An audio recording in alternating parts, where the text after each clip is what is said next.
quick disclaimer though, watching this video is not mandatory, but if you need some extra ideas, or maybe you're stuck inside on a rainy day, or maybe you're in a pod during a workshop day, or maybe just online learning has got you a little bummed out and you need an extra element to it. So if that's the case, then I hope this helps.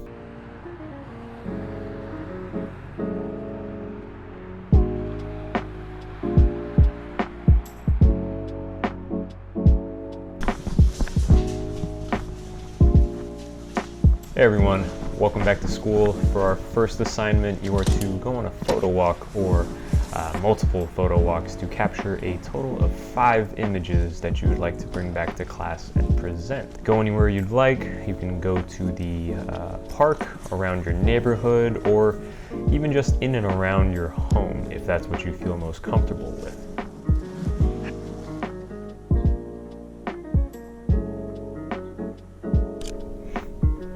Always talk about using lines in class, and what better lines than just kind of following the natural path of the road. Buildings, right? I do like using buildings in combination with your roads. That way it kind of acts like a Tupperware, right? It kind of contains our attention span from spilling over. So I thought that works pretty well together. Not a fan of cars in images though, especially in this case where it's just one just kind of specked in there like that. Just not a fan of modern cars.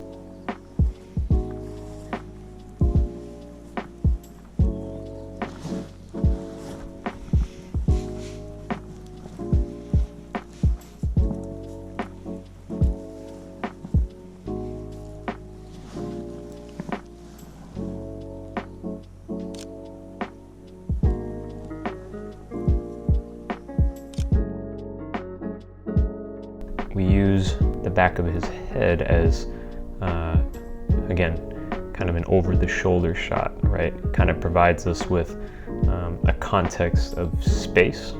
In this case, right, the two parties here, right, are, right, pup 1 and then pup number 2 off in the distance.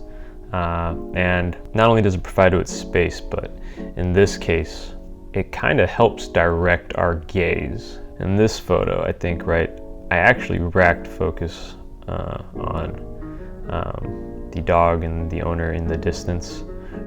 But I guess because they are clouded in mist, I guess that was kind of pointless. I probably should have put the focus in the foreground on my dog.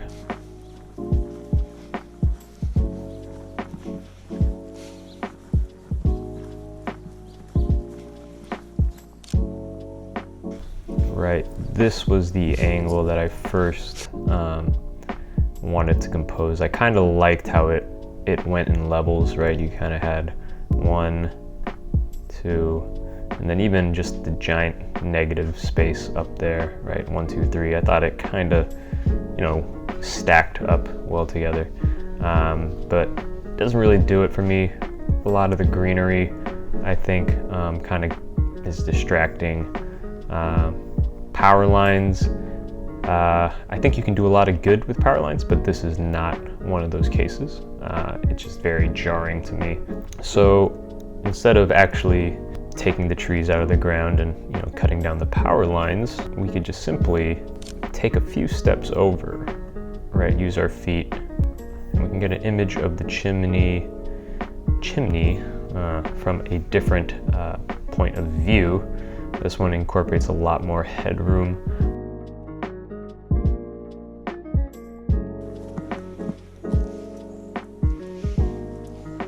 Go ahead.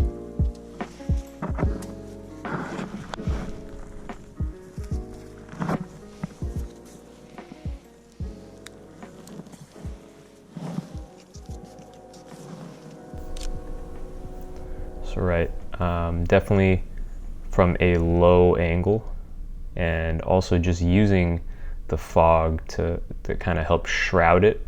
I think it really, those two factors really work really well together to accentuate the tree's height, which is its main characteristic.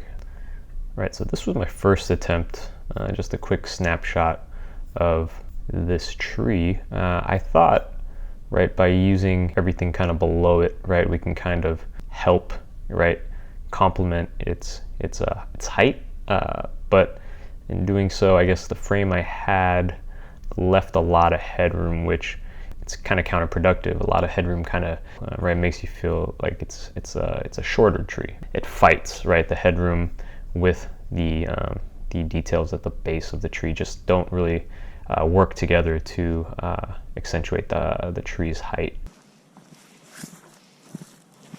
Hey, bud.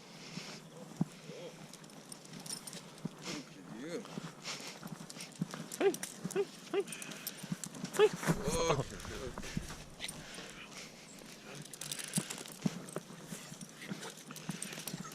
Oh.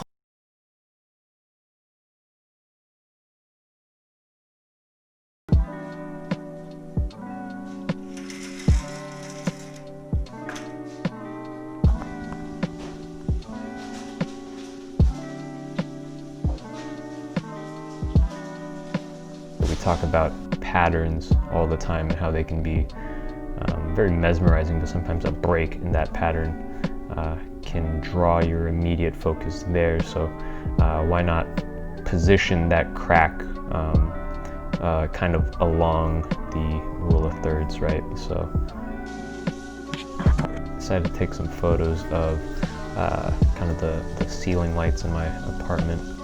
But I decided to use a filter,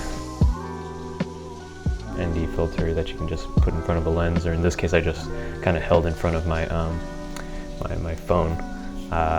If you don't have a filter at home, you can also just grab like a really dark pair of sunglasses and try to get something out of that.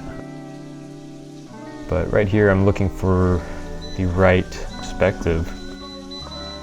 Right, so don't settle for your first composition, right? Just because you're standing there does not mean it's the best angle. Maybe walk around and try to find the best one.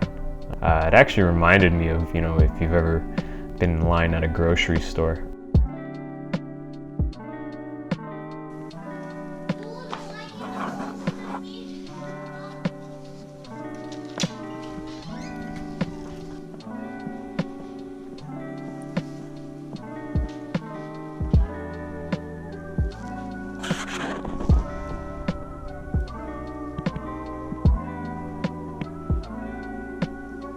The shadows on the floor here caught my attention, so I decided to just grab a shot. I forget what time it was here, but what you got was kind of you know, like this kind of web of shadows, which worked, I guess. But I wanted something with a little bit more direction, so I came back another day and I got this one. Right, it's not so much a web, but we have a more definitive direction, and as well as just you bring out the contrast and the texture in Lightroom, and it really just cements things.